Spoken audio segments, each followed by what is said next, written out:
Ma'am দেখেন। ওই, কে তোর ম্যাম? হ্যাঁ, আমি তোমার জান, কলিজা, হৃৎপিণ্ড। আমাকে নাম ধরে ডাকবে। দেখুন।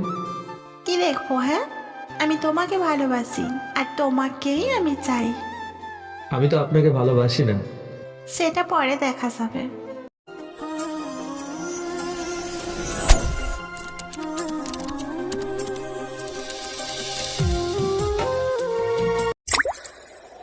আসলে এখনো তাসফিকে ভালোবাসি, কিন্তু কি করব আপনারাই বলেন।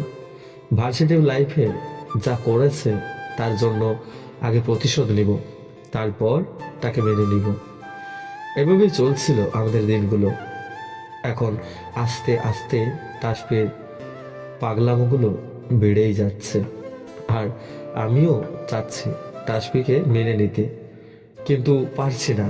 কেন মেনে নিতে পারছি না তা নিজেও বুঝতে পারছি না।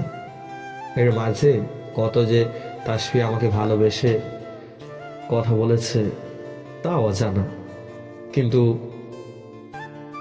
কেন যেন সাহস করতে পারছি না। আমিও তাকে ভালোবাসি।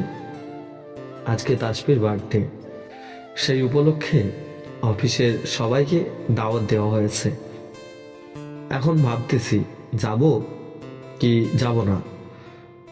না, আজ আমাকে যেতেই হবে, কেননা আজ সবার সামনেই বলে দিব, তাসফি আমি তোমাকে ভালোবাসি। আজ যদি না বলি তাহলে হারিয়ে ফেলতে পারি। তাই একটু সেজে চলে গেলাম দোকানে। দোকান থেকে কিছু ফল, ফুল আর একটা গিফট কিনলাম। সেটা কাগজে মুড়িয়ে নিয়ে চলে গেলাম তাসফিদের বাসায়। কিছুক্ষণ পর শুরু হলো অনুষ্ঠান। তো অনুষ্ঠানের শুরুতেই তাসফির বাবা যা বলল তা নিজের কানকেই বিশ্বাস করাতে পারছি না। হাই জেন্টলম্যান, আজ আমার মেয়ের জন্মদিন, সাথে আমার মেয়ের এঙ্গেজমেন্টও। এটা শোনার সাথে সাথে চলে আসতে চাইছিলাম, কিন্তু মাথা ঘোরা শুরু করে। তারপর আর কিছু মনে নেই।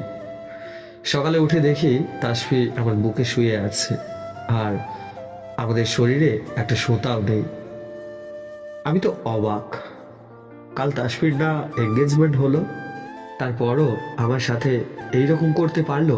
ছি ছি, আমি তাসফিকে ভালো মনে করেছিলাম, কিন্তু শেষমেশ তাপসী এটা, ছি, এতটা নিচে নামবে বুঝতে পারি নাই।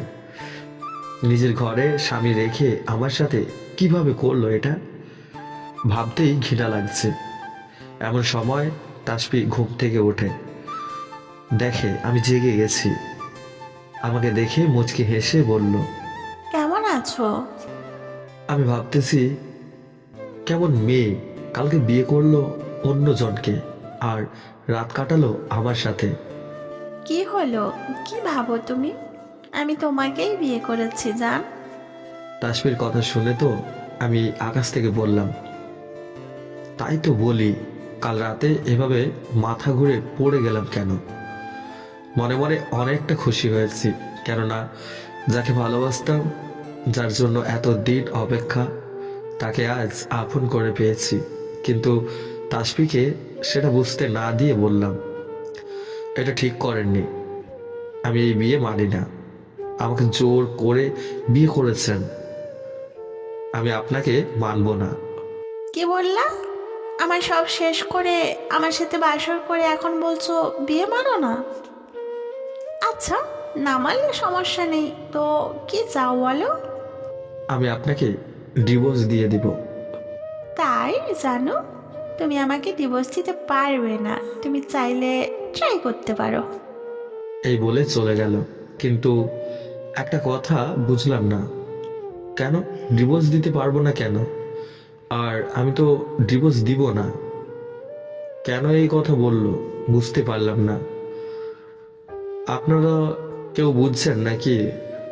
আস্তে আস্তে এখন তাসফিকে একটু একটু কেয়ার করা শুরু করেছি। তাসফিও আমাকে প্রচুর ভালোবাসে। আজ তাসফি হঠাৎ করেই মাথা ঘুরে পড়ে যায়, সাথে সাথে তাকে হাসপাতালে নিয়ে যাই। ডাক্তারকে সব খুলে বলি। ডাক্তার তাসফিকে দেখে বলল, আগে মিষ্টি খাওয়ান। কেন মিষ্টি খাওয়াবো কেন? আগে বলেন কি হয়েছে আমার স্ত্রীর। আপনি বাবা হতে চলেছেন, কংগ্রেচুলেশনস। এখন তাপসীর সাথে আগের মতো ঝগড়া করি না, তাসফিকে কোনো প্রকার কাজও করতে দেই না, সব সময় তাকে চোখে চোখে রাখি। কেননা তাসফি এখন একা নয়, তাসফির মাঝে বড় হচ্ছে আমার আর তাসফির ভালোবাসার ফসল। তার প্রতি তো আরও বেশি খেয়াল রাখতে হবে, তাই না?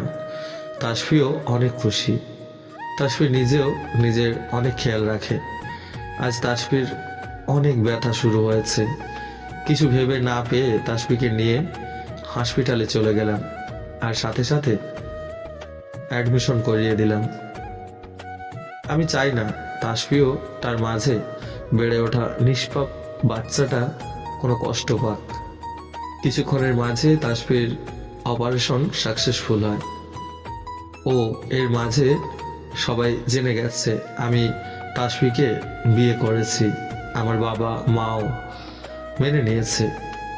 বাবা মা গ্রামে থাকে, তাদের বলেছিলাম শহরে আসতে, কিন্তু তাদের নাকি শহরে জীবন ভালো লাগে না, তাই আসে নাই। তাসফিকে হসপিটালে এনে সবাইকে ফোন করে বলে দিচ্ছি, সবাই আমাদের এখানে আসতেছে। কিছুক্ষণ পরে তাসফিকে বেডে শিফট করে দিল। মেয়েটাকে আদর করতেছিলাম, এমন সময় তাসফি বলল, মেয়েকে পেয়ে সিনিয়র বউটাকে তো ভুলেই গেছো। আমাকে কি এখন আর ভালো লাগবে? আরে পাগলি, তোমার জায়গা যেখানে সেখানেই তুমি সারাটা জীবন থাকবে। তোমার জায়গা কি অন্য কারো স্থান আছে নাকি? আর থাকলে কি তোমার জন্য 5টা বছর অপেক্ষা করতাম? আর আমার মেয়ের জায়গাও অন্য কারো স্থান নেই, তো চুপচাপ থাকো। আমার কথা শুনে তাসফি কিছুটা রাগী ভাবে বলল, তোমার বুকে শুধু আমিই থাকবো, তোমার মেয়েকেও থাকতে দেব না। আমার জিনিসের কোনো ভাগ কাউকে দেব না। তুমি আমাকে এখন জড়িয়ে ধরো। আমি কি আর বলবো, কেননা তাসফিও যতদিন আমার জন্য অপেক্ষা করেছিল আমিও ততদিন তার জন্য অপেক্ষাই ছিলাম। তাকে যে বড্ড ভালোবাসি, নিজের জীবনের চেয়েও।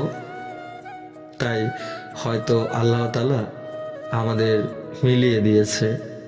মেয়েটাও আস্তে আস্তে বড় হচ্ছে আর তার বায়নাও বেড়ে যাচ্ছে। মা মেয়ে দুজনে মিলে আমাকে জ্বালিয়ে খায়। তাই একদিন ভাবলাম, এতদিন জ্বালাও আমাকে, তোমাদেরও আমি জ্বালাবো। আজ এক বন্ধুকে দিয়ে আমার ফোনে ফোন দিয়ে তাপসীর ফোনে ফোন দিলাম। বন্ধুকে যা যা শিখিয়ে দিয়েছি সেভাবেই বলতে শুনতে পেলাম। তাপসীর হাতে ফোনটা পড়ে গেল, তাই আমি আর দেরি না করে চলে গেলাম বাসায়। বাসায় যেয়ে দেখি তাসফি অজ্ঞান, আর আম্মু আমাকে দেখে বকা দিয়েছে। তুই ফোন দিয়ে কি এমন বলেছিস মেয়েটা অজ্ঞান হয়ে গেছে? আর যদি তাসফির কিছু হয় তাহলে তোর খবর আছে। তাসফিকে দেখে সত্যি কান্না আসতেছে, কেননা সত্যি মেয়েটা আমাকে অনেক ভালোবাসে। শুধু শুধু এরকম না করতেও পারতাম। তারপর কিছু না ভেবে হসপিটালে নিয়ে গেলাম। তাসফির জ্ঞান ফেরার পর আমাকে সামনে দেখে অনেক জোরে জড়িয়ে ধরলো। মনে হচ্ছে ছেড়ে দিলে আমি কোথাও হারিয়ে যাব। আমাকে এত জোরে জড়িয়ে ধরায় দমটা নিতে পারছি না, কিন্তু পাগলিটাকে কিছু বলতেও পারছি না। আরে তুমি ঠিক আছো তো? তোমার কি হয়েছিল? তুমি সত্যি আমার সামনে আছো নাকি স্বপ্ন দেখছি? তোমাকে না পেলে আমিও আজ না ফেরার দেশে চলে যাব। আরে আমি ঠিক আছি, আমার কিচ্ছু হয়নি। তোমার সাথে তখন মজা করে ফোন দিয়ে ওইসব বলছি। তুমি কেন বুঝতে চাও না আমাকে? আরে আমি তোমার সাথে দুষ্টুমি করি বলে আমাকে এরকম কষ্ট দিতে এরকম করেছো, তাই না? আচ্ছা যাও, আর কখনো করবো না।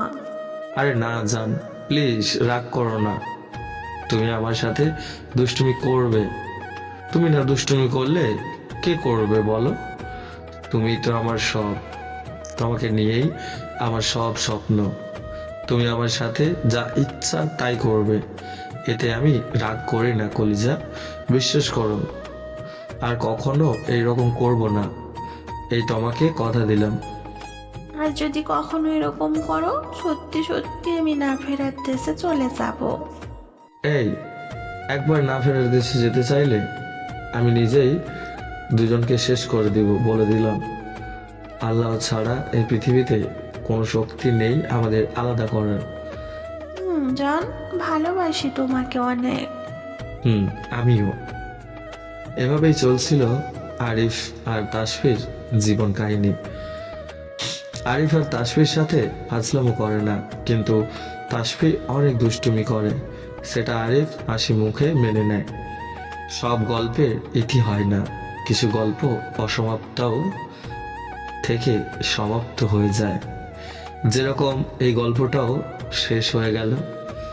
সো বন্ধুরা, আমাদের এই ফুল এপিসোডটা যদি আপনাদের ভালো লাগে, আমাদের চ্যানেলটি সাবস্ক্রাইব করুন, পাশে থাকা বেল আইকনের অল ঘন্টিটা বাজিয়ে দিন। আর হ্যাঁ বন্ধুরা, একটু শেয়ার করে দিন।